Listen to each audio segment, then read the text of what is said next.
ના બ્રશ ના પેસ્ટ, તો પણ દાંતના બધા જ રોગ મટી જશે. દાંતમાં કાંઈ પણ રોગ થાય છે એનું મુખ્ય કારણ શું છે એ જાણશું.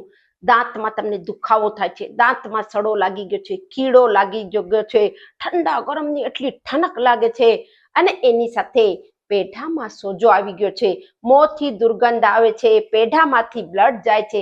આ બધી શિકાયતને દૂર કરવા માટે આજ હું તમને એક બહુ જ સરળ ઉપાય બતાડીશ, એવો ઘરગથ્થુ ઉપાય, અને અંતમાં તમને એક બોનસ ટિપ્સ પણ આપીશ. હું Kalpana Rathod, acupressure acupuncture therapist, diploma in alternative medicine. દાંતમાં કોઈ પણ રોગ થવાનું મુખ્ય કારણ, જ્યારે આપણે કાંઈ પણ વસ્તુ ખાય છે, ભોજન કરીએ છીએ, નાસ્તો કરીએ છીએ, યા કાંઈ ચટરપટર ખાય છે અને એના અન્નકણ આપણા દાંતમાં ફસેલા રહી જાય છે. એટલે સૌથી પહેલા તમને એક કામ એ કરવું છે, કાંઈ પણ તમે વસ્તુ મોઢામાં નાખો છો એની બાદ ખાઈને તરત ખૂબ સરસથી કોગરા ગાર્ગલ એટલા કોગરા કરવા છે કે એ અન્નકણ જે ફસેલું હશે એ બહાર નીકળી જાય.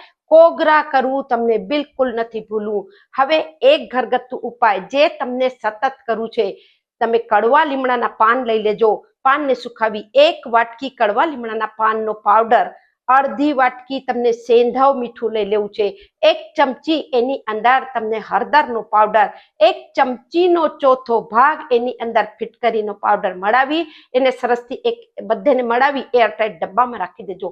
અને આ મંજનથી દરરોજ સવારે અને રાત્રે સૂતા પહેલા હલકી હલકી હલકી હલકી માલિશ કરી લેજો.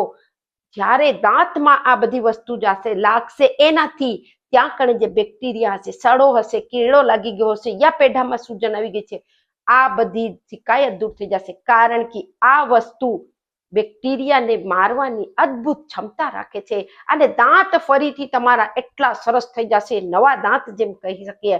હવે અંતમાં જે બોનસ ટિપ્સ આપવાની હતી એ ટિપ્સ છે કે અઠવાડિયામાં માત્ર તમે 3 વાર 2 થી 3 ચમચી તમે તલનું તેલ લઈ લેજો, અને એ તલના તેલને મોઢામાં રાખી ખૂબ સરસથી ગાર્ગલ કરતા જાજો, મોઢામાં ભરીને. આમ ભરીને એને જેમ પાણીના કોગરા જેમ કરીએ એમ તલના તેલના કોગરા કરી એ તેલને તમને પીવું નથી, એ તેલને પછી તમે થૂકી દેજો. આને ઓઇલ પુલિંગ કહે છે.